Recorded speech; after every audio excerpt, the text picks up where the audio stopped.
Hello and welcome to the third in my little series of talks on how you too can learn to play the klezmer fiddle.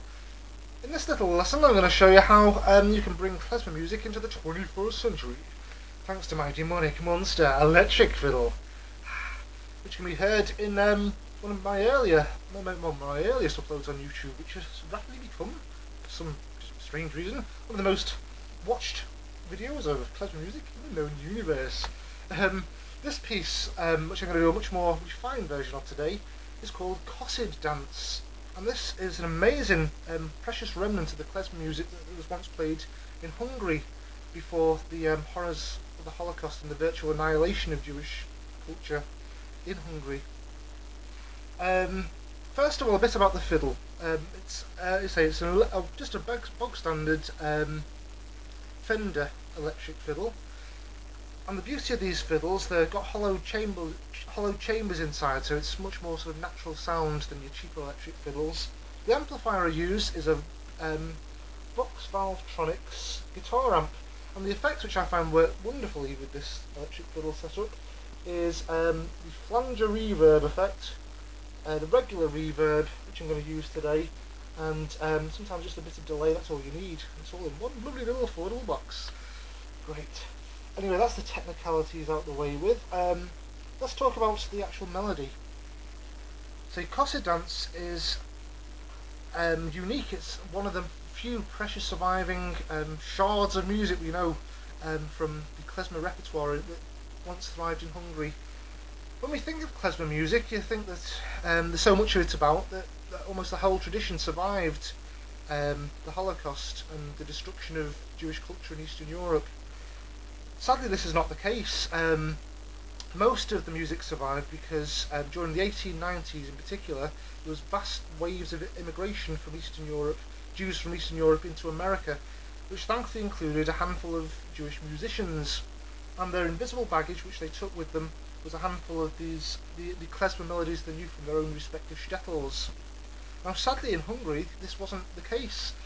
The scale and magnitude of the deportations in 1944 were so fast and so complete that virtually centuries of Jewish culture in Hungary was wiped out in just a few months, and we only know of this particular tune, Cossid Dance, and a handful of other tunes thanks to the oral memories of a few gypsy musicians who actually used to play these melodies at Jewish weddings before World War II. And I heard this piece, Cossid Dance, on a CD, check it out, it's an amazing CD, by musicans called The Lost Jewish Music of Transylvania.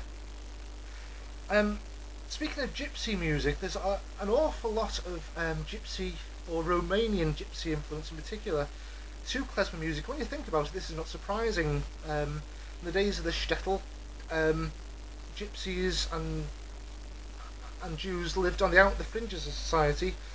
Almost sometimes the gypsies camped next door to the shtetls in Eastern Europe, and the exchange of musical ideas was a natural phenomenon. A fantastic recording I can recommend is by Leon Schwartz, called From a Different World.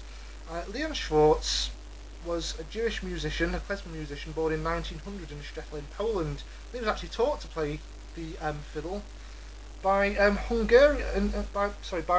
Polish gypsies who lived just next to his shtetl, in fact. And you can hear this amazing fusion of styles in his playing. Quite a few little gypsy riffs amongst all the beautiful klezmer music. It's also a very rustic sound, a bit like me actually, because I'm completely self-taught. I'm certainly not no Yitzhak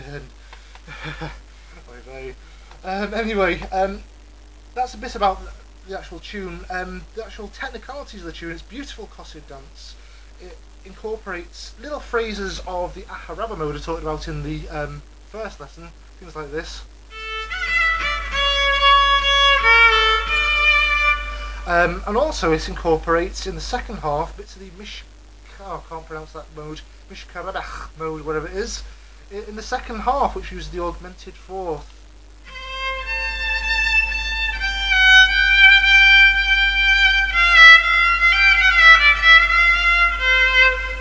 I also do a sort of improvisatory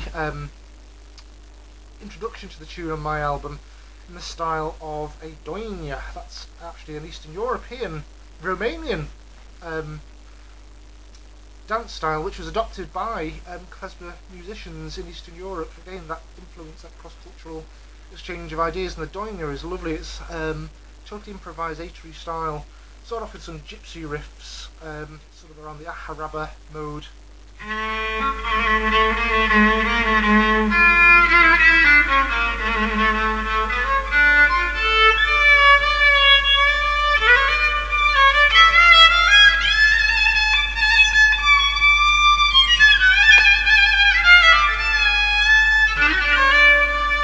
Beautiful stuff.